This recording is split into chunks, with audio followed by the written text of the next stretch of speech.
Silence. No answer from heaven. No explanation. No immediate promises. Only pain. Only losses. Only darkness. And a question echoes in the invisible. What if Job had cursed God, as everyone expected? This is what hell had in store for her. That's what people wanted to hear. That's what human logic demanded. Before we continue, enjoy this video. You will understand why God allows certain pains, and what heaven observes when you suffer. Good 1. The invisible test. Before the loss, there was a testimony. Before the mourning, there was a look from heaven. Before the pain touched the earth, something was observed in the invisible. The story of Job does not begin with tragedy. It begins with God speaking. Have you considered my servant Job? This question was not asked of men. It was done in a spiritual setting, in the place where intentions are revealed, where faith is not measured by words, but by perseverance. Job was not perfect, but he was honest, God-fearing. He avoided evil even when no one was watching. And that changes everything, because the attack that was to come did not stem from a mistake. It stems from consistent loyalty. Job was not experiencing a spiritual downfall. He was in the spiritual spotlight. The accuser does not point out hidden sins. He makes no mention of moral failings. He doesn't talk about disobedience. The accusation is more subtle, deeper, more dangerous. Does Job fear God for nothing? In other words, he is only faithful because everything is going well. He only loves it because he feels protected. He's only useful because he's rewarded. This is the real battle of chapter 1. It's not about possessions. It's not about children. It's not about pain. It's about motivation. The enemy is not trying to prove that Job is weak. He tries to prove that God is not worthy of being served without receiving anything in return. And here is a difficult but liberating truth. Not all pain is healing. Some pains are confirmation. When God allows testing, he is not insecure. He is confident. Confident in the character that was formed in secret. Confident in a faith that does not depend on circumstances. Job doesn't know this. He doesn't see the dialogue in heaven. He doesn't understand the reason for what is about to happen. And that's the hardest part of true faith. To obey without context. To remain unexplained. Trusting without answers. Permission is granted, but with limits. God does not abandon Job to chaos. He sets boundaries, because even in suffering, God remains in control. Nothing has happened on earth yet, but the decision has already been made in heaven. This reveals something profound. There are battles you feel you're fighting even though you never started them. There are pains that you experience without having caused them. There is evidence that emerges not because you were wrong, but why did you stay? Job hasn't lost anything yet, but his life has already taken on a bigger stage than he imagines. An invisible stage, where the sky observes, where hell bets, where loyalty will be revealed not by words, but by the reaction. And this is where the theme of this video comes into play. What if Job had cursed God as they expected? If only he were a legitimate stakeholder. If your faith were just a contract. If your obedience depended on comfort. Job 1 verses 13 to 22, losses in sequence. The day started out as usual. No sign in the sky. No warning. No omen. While Job went about his daily routine, the invisible manifested itself in the visible. Not little by little. Not gradually, but in successive waves. A messenger arrives. Then another one. And then another. Every word carries a loss. Each sentence contains a future. Every piece of news takes away something that cannot be replaced. First, the goods. The result of years of hard work. Security built on loyalty. Everything taken away in an instant. Before Job could catch his breath, another blow. Dead servants. Lives cut short. People who depended on him. People who trusted him. And then the final blow. The one whom no faith wishes to confront.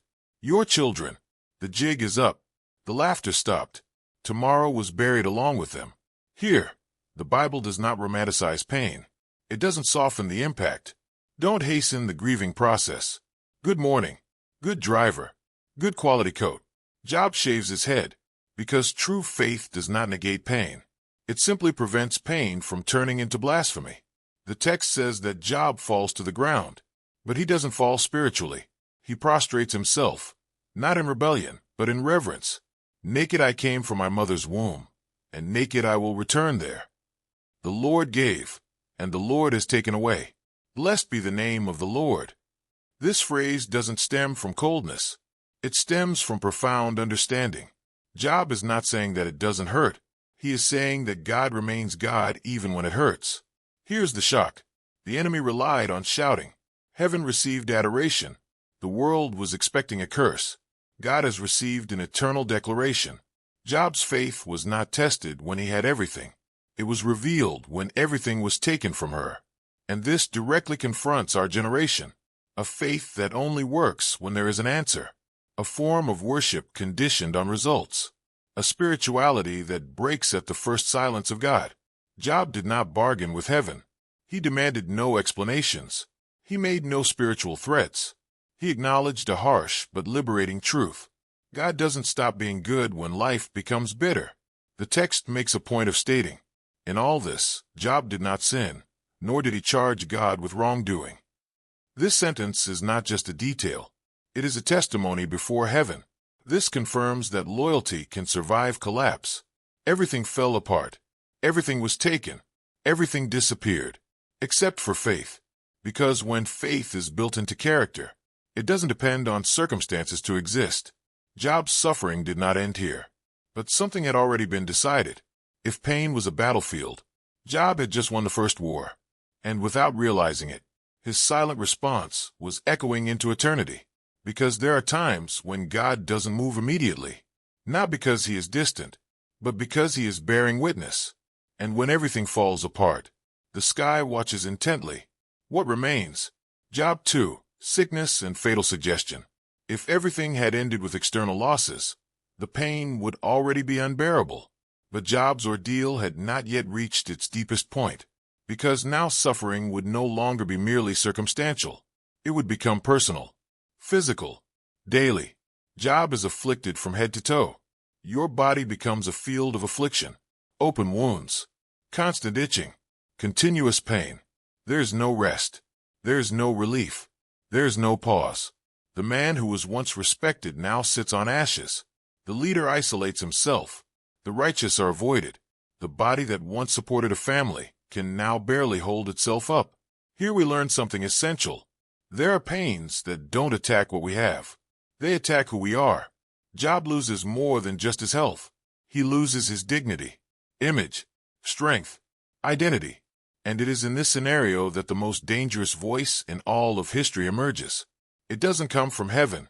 It doesn't come directly from hell. It comes from inside the home. His wife looks at that broken man, and he verbalizes what seemed logical, something that many would think about in silence. Curse your God and die. It's not just a phrase.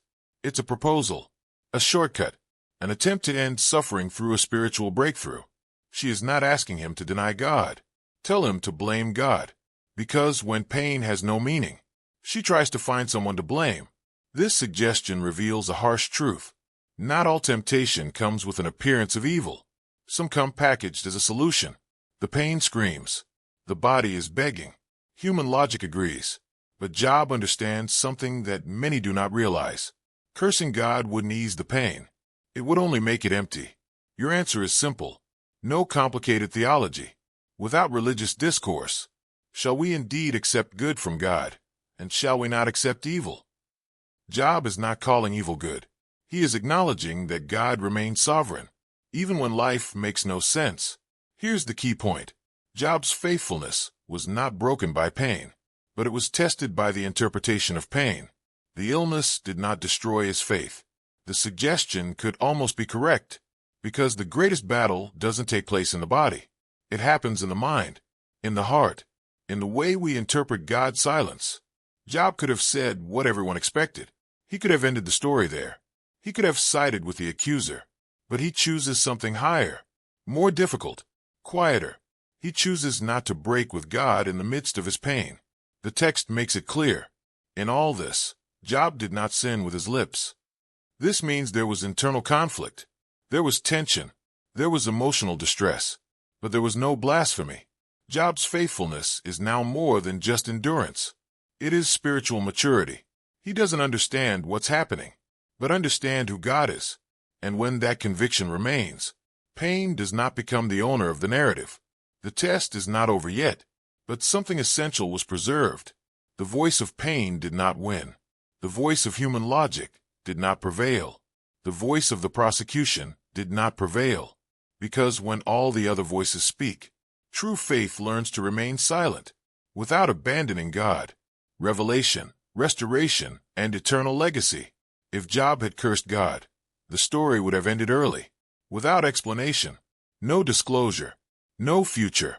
The book would end with a chapter on pain, and not in the meeting chapter, because there is something that is only born after fidelity sustained in silence. There are truths that God does not reveal before testing them, but after her. If Job had broken with God, he would not only have lost his possessions or his health, he would have lost access to the revelation. When God finally speaks, it's not about explaining pain in a simple way. It is to reveal who he is. Job does not receive easy answers. Gain a broader perspective, a revelation of sovereignty, of eternity, of absolute government. Where were you when I laid the foundations of the earth? This question does not humiliate Job. She repositions it, because suffering narrows the vision, but revelation expands the soul. If Job had cursed, he would never have uttered the most profound phrase in all of history. I only knew you by hearsay, but now my eyes see you. This phrase doesn't originate in prosperity. It is born in the valley. It is born after the pain. It is born after permanence. Here's a truth that few accept.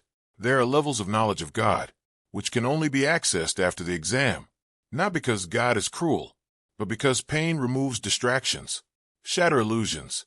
It destroys false dependencies. If Job had cursed, there would be no restoration. There wouldn't be double. There would be no legacy. But restoration is not just about materials. She is spiritual, interior, deep. Job does not simply become rich again. He returns transformed. God does not restore it to prove something to the enemy. He restores it to honor a loyalty that has endured, and that echoes to this day. The story of Job has spanned centuries, because he did not choose the quick exit from the revolt. He chose the long road of trust. If he had cursed, millions of people in pain would have no hope. There would be no reference. There would be no biblical comfort for those who suffer without understanding. One man's loyalty sustained entire generations. And this confronts us. How many stories does God want to write after our suffering? But are they interrupted when we give up too soon? How many revelations are lost? Why do we choose to accuse instead of trusting? Job teaches us that suffering is not the final chapter. God's silence is not abandonment, and loyalty is not in vain. God did not answer Job at the moment he wanted, but he responded at the right time. Because when God speaks, he not only restores what was lost, he reveals what would never have been seen before, without proof. If Job had cursed, the suffering would have been nothing more than suffering. But because he stayed, pain has been transformed into testimony, the loyalty that echoes beyond the pain. There comes a point in the journey of faith when God doesn't explain anything. He doesn't intervene immediately. It doesn't silence the pain. He observes. This is the most sensitive point in the story of Job, because there are no new losses here.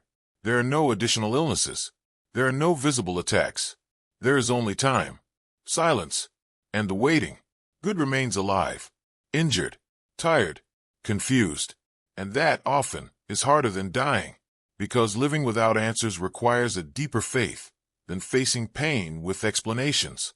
This is where many give up, not in the initial impact, but the suffering continues. Job receives no signs from heaven. He doesn't receive dreams. He receives no renewed promises.